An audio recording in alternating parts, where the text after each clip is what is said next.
Hey there, so you've got around a $200 budget for your travel backpack.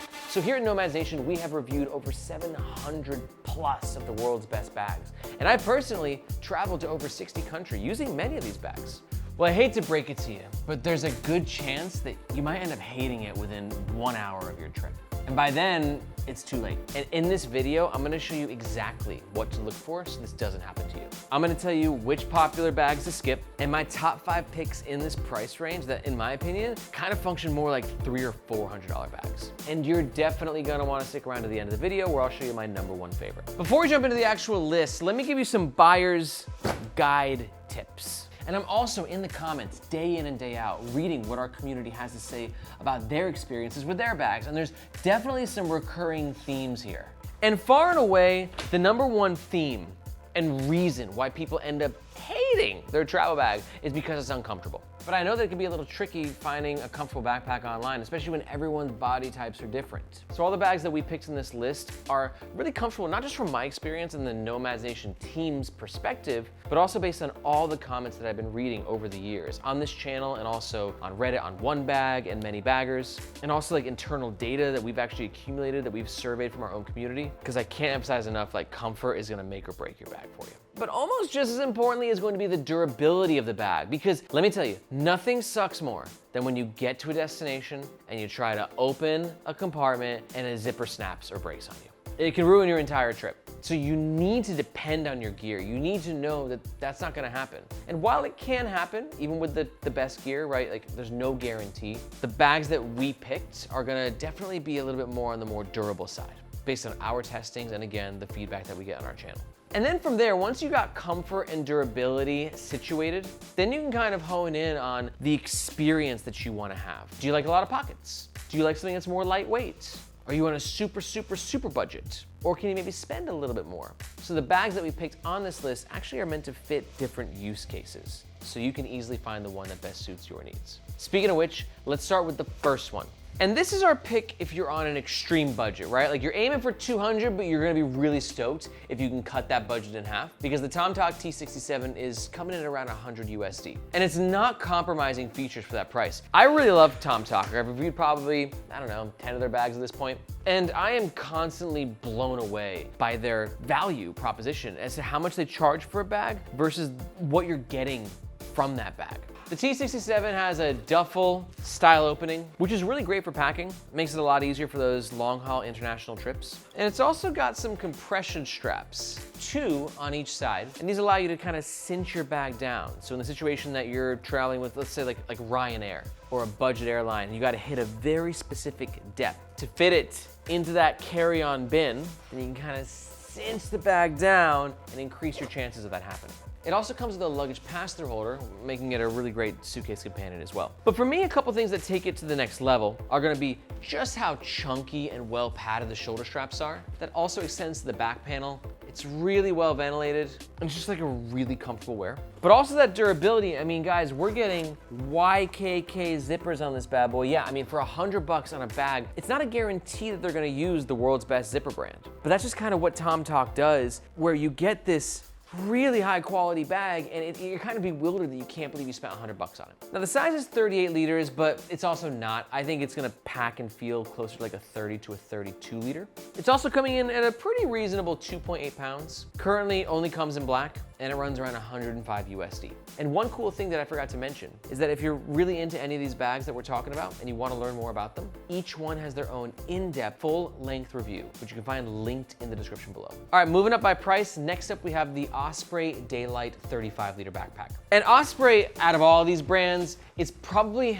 the best. It doesn't mean that they always got the best aesthetic, to be honest. Like this kind of like, you know, backpacker vibe is, you know, it's not everyone's cup of tea. It's a little juvenile, for lack of a better word. But just in terms of like raw backpack making abilities, Osprey is an absolute legend. And this travel backpack is a great example as to why. We've got a really nifty suitcase style opening, which again, when you're packing, you got all your clothes and cubes and pouches, like this is just a godsend. It's so easy to find what you put where. Access is incredible. We've also got a top quick access pocket with a bit of organization, 2 water bottle holders, great luggage pass-through holder, and a feature that I low-key love. It's the ability to unclip the shoulder straps and stow them away up here, and boom, you got a clean, dangle-free experience. Which is used for what, you might be asking? It's used when you want to put the bag underneath the seat in front of you or in the bin overhead. And it's not necessary, but it's like one of those little things that really does go a long way. Because instead of like having the straps, you know, flapping all over the place and smacking, you know, a little old lady in the face, it's clean, it's streamlined, and Osprey nailed the execution of it. It's also very comfortable. We got Osprey's signature shoulder straps here, which I like. They're not as thick and as padded as I typically prefer, but the ventilation is brilliant. You can see through that right there, all these breathable spots. And that also extends to the back panel with Osprey's trademark AirScape technology. The bag is 35 liters, and it's a true 35 liters. And what's even better is that it's only 2 pounds at 35 liters, which is just, that's a great like volume to weight ratio. It currently comes in 2 color options and it runs around 135 USD. And remember, if you want to learn more any about the bags that we're talking about, full review linked down below and up top. Next up, we got the Almond Oak Expandable Travel Backpack. Now, Almond Oak is a new brand. They're only a couple years old. They just launched this bag on Kickstarter, but everyone's talking about it. It's crushing on Reddit right now, crushing in our community here. And you even had one of the world's top YouTubers make a video about how he thought this is the best travel backpack if you're on a budget. So although Almond Oak is new, it's gaining a lot of trust. And what this bag does is, I think it's brilliant because it's very focused. It's actually quite small. It's a 25 liter that can expand to 30 liters. And that's a different kind of travel backpack. That's like, I'm in 30 liter mode, which means I'm one bag traveling, very minimalist, right? Maybe just a weekend trip. But then when you get to your destination, you open this bag up, also suitcase style, you unpack everything, and then you zip that expansion back up. And then at 25 liters, you have your day bag that you can actually use at your destination. We've got a quick access pocket here in the front with a bunch of internal organization, one water bottle holder on the side, and then an independent tech compartment in the back. And this bag is a bit more about being lightweight. It's actually only 1.8 pounds at 30 liters, which is again, a great ratio. And that lightweightness extends to the shoulder straps, which for me, I might want a bit more cushion, but I found this pretty comfortable when I was wearing it. And not everyone prefers like super thick shoulder straps like me. So if you prefer a shoulder strap, it's a little bit on the lighter side. It's still got some padding, but you're not gonna feel like it's like attacking you, then I do think the Almond Oak is a really great option for that. The bag currently only comes in black and it runs around 130 USD. Next up, we got the Cabin Zero Military 44.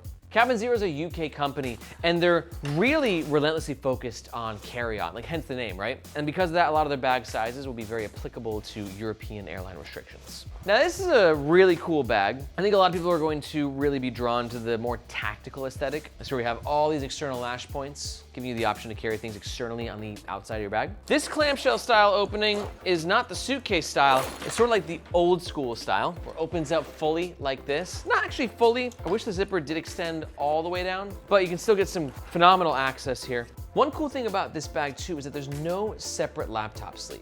For someone like me, I always need a separate laptop sleeve because I want my laptop protected because I carry it with me everywhere I go. But a lot of people don't travel with a laptop. So you don't need that separate sleeve taking up space, right? Because like that's volume that you're losing that you could be using elsewhere. So the Cabin Zero, you have a sleeve back here, but you don't have to put a laptop in there. You can put anything in there. So for those reasons, it's a great option if you're not traveling with tech.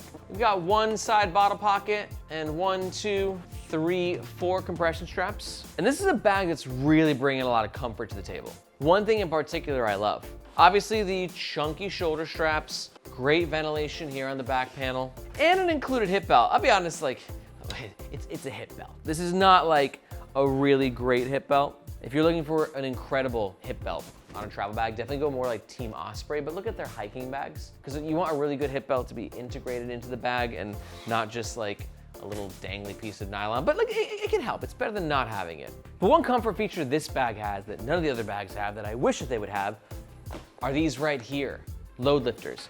And these just help take comfort to the next level because when you're wearing the bag, you tighten the load lifters and it helps to redistribute the weight from your lower back more towards just like your upper torso.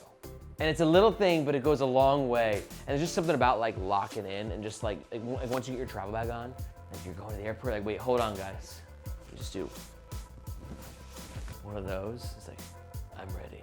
It's over dramatic, but it's awesome. And you'll get what I mean if you actually have load lifters on your bag. So yeah, it's a super comfortable wear. And it's one of the few bags that's gonna give you a lot of colors. There's currently 8 different color options available on the site as of recording. It's a great volume to weight ratio at 44 liters, but only 2.7 pounds. And it runs around 160 USD. Full review linked below and above. And for the last and most expensive bag on this list, it's the Bellroy Lite Travel Pack. Bellroy is an Australian company, and they definitely make gear that's a bit more on the elevated side. And I mean, like, it looks elevated, it looks nice, it looks expensive. You can see this bag, it's just got a vibe to it. It's beautiful. From the fabrics, to the zipper pulls, to the back panel. Bellroy just understands taste. And a lot of their bags are a bit more expensive than the $200 budget we're talking about for this video, but this one's not. We're right there. And as the name suggests, it's a bag that's focused on how light it is. We got a quick access pocket here in the front, top, admin pocket. One note though that does kill people about this bag, we have no water bottle holder on either side. Doesn't bother me at all. I've traveled with this bag multiple locations and places. Like, I'm just not somebody who needs a water bottle when I travel. I can put it in the main compartment or I'm rocking it in my sling in the front, but if that's a deal breaker for you, I get it. This bag also gives you suitcase style opening with a bit of internal organization. And just like the Osprey from before, the shoulder straps can also be stowed away, giving you a very clean and seamless experience. I do think the shoulder straps, they're actually really comfortable. Really chunky, really well padded. Same thing with the back panel. And you got a great tech compartment too, zipped on away here on the side. And it's great because it provides a lot of protection, but also if you're not traveling with a laptop, it's not gonna take too much space. You're losing a bit of space, but not much. And there's also a luggage pass-through, although it does require you to carry your bag sideways. Now, this bag currently comes in two sizes. You got the 30 liter, this guy, and also a larger 38 liter. Now, as of recording, there's a 30 liter, this guy that comes in 3 color options, and the 38 liter that comes in 2 color options. The 30 liter has been my go-to though, as it's 200 USD and comes in at 2 pounds flat. And if you wanna jump up in size to the 38 liter, it runs 230 USD. Now, if you're still watching this, let me run you through my personal favorites and why. First of all, it should be noted that actually my favorite travel backpack of all time is not either of these, but it's the travel bag that I made. Yeah, fun fact that actually here at Nomads Nation, after reviewing hundreds of travel bags, I decided to actually make my own, and that travel bag is called the Fire Levo. It's definitely a little over budget in regards to the 200 bucks that we're talking about now. But if you're curious to learn more about that backpack and why we made it, you can do so with the first link in the description. But if we're really keen on sticking to the 200 budget, these are my two favorites. If your budget is pretty hardcore, it's pretty set, and you wouldn't mind saving 100 bucks, Tomtoc T67 is the way to go. It's a $100 bag that feels like a $200 bag. You're getting the comfort, you're getting the travel features, you're getting a pretty lightweight package, and honestly, it kind of looks good. It's got a little meanness to it. 100 USD travel bags usually don't have an aesthetic this nice. But in the situation that aesthetic is important to you and you want something that's a bit more elevated and that feels lighter and more streamlined, I gotta say, I found the Bellroy Lite Travel Backpack a complete joy to use. It's very simple, it gives you the right amount of quick access. I love the lightweight, malleable materials. The shoulder strap stowaway system works super smooth, and I've come to really appreciate the internal organization. So I promised you I'd tell you my favorite. It is the Bellroy, but with the Tomtoc being a close second. So if you wanna learn more about either of these bags, you can do so by watching these videos here. If you got any questions about travel bags, be sure to let me know in the comments below. Thank you so much for watching. My name is Aaron, this is Nomads Nation, and we'll catch you next time.